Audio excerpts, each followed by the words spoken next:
Now with that, let's cover a couple of the laces. I take a guy down, he goes flat.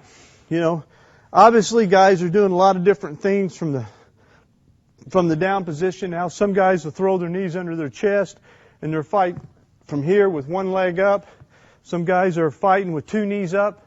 Spread your legs, okay? In this position here, okay? From any position we can attack this leg lace. So with that, we're going to just take him flat and cover just the simple technique of a leg lace. When I go down on my opponent to go score my leg lace or go control the knees, I'm going to roll my shoulder under here and I'm going to tripod. I come off of my knees, okay, and I'm slipping my hand right underneath this knee and coming above the knee. Now remember, I'm reversed. This hand's reversed out, okay? So away from my head. So from here, I'm here. I pull the ankle up, okay?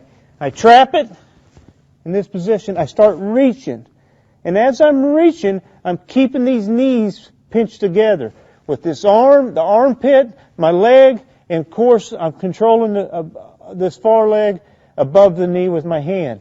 Okay? Now from here, I can't just go scoop, and the reason why we get in some trouble every now and then, and we go perpendicular, is because we can't get under this leg with this arm. So what I do is I take my knee and I drive it in right here. And I drive it to the lock. Now, from here, I take the hand to the joint of his knee and I've crisscrossed his ankles.